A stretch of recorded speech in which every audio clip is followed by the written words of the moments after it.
Hello မိုင်လေးပါရှင်မိုင်လေးကဘယ်ရောက်နေလဲဆိုတော့ပြည်ကိုရောက်နေပါတယ်ဒါပြည်မျိုးရတာမေဖို့မဒီမှာကုံစိမ့်တဲ့အမကြီးနော်ဒါခင်မမြင့်ဘောနော်ဒီက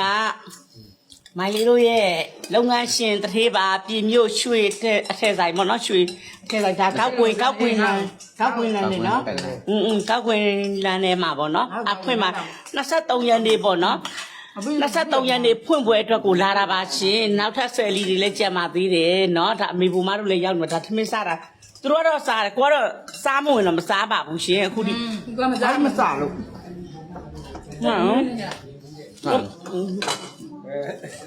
23ရက်နေ့ကြာလို့ဆိုရင်ပြည်မှာเนาะပြည်ရွှေအထည်ဆိုင်ဖွင့်ပွဲယူလက်ကားဆိုင်ဖွင့်ပွဲယူเนาะပြည်ကတငယ်ချင်းတွေပြည်ရဲ့ဘေးရွာတငယ်ချင်းတွေအားလုံးအမေပုံမှာလည်းရှိတယ်စက်လီတွေအများကြီးလည်းငှားထားတယ်နော်ဒီပလာတာနဲ့လည်းအခမ်းမဲ့အားလုံးနော်အားလုံးနော်ဆယ်လီတွေနဲ့အတူလာပြီးတော့ TikTok တွဲဆက်လို့လည်းရပါတယ်အားလုံးလာပြီးမိတ်ဆက်လို့ရပါတယ်ဆက်လေးတော့ရပါတယ်နော်ဒါလည်းပါလို့ဖိတ်ခေါ်ပါတယ်နော်ဒီမှာသူကနည်းနည်းပဲချက်တာနော်နောက်ကြတဲ့ချက်တော့သစ္စာပေါက်ပဲဒါရင်ဝတ်ဖို့ပြန်မတို့ပြောတယ်နော်ဒီမှာဝတ်တပါပြင်းဖို့ကနေသူကနင်းချိုတဲ့ကောနင်းချိုတဲ့ပြေမြို့နှင်းရီချိုတဲခိုကကောက်ကွင်းလမ်းလေးထဲမှာတဲ့သူကောက်ကွင်းပတ်လမ်းလေးထဲမှာတဲ့နော်မန်ကြီးကတော့မသိဘူးခမထားရောက်ကတာသမင်းစားတာတို့တော့ဖိုက်စားတယ်ကိုကမစားဘူးဘာလို့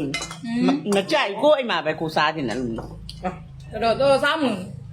ဆိုင်ရှင်မကြီးဆိုင်ရှင်နော်ရွှေဆိုင်ရှင်မကြီးကနော်တာဝန်ကျေတာတော့ဟိုဘက်ကောင်ကြော်ကြတယ်နော်အရန်လည်းသဘောကောင်းပါတယ်လို့နော်ဗရောင်းဘက်တီတာဝန်ကျေဦးမယ်လို့ဟိုဘက်ကအားလုံးလာကြပါနော်အရန်သဘောကောင်းတဲ့ဆိုင်ရှင်ပါလို့နော်တို့မိုးချင်းနဲ့ချတာရဲရဲဆက်ဆက်ပဲနော်အားနဲ့မတူတဲ့စီတကယ်အမှန်ပြောတာ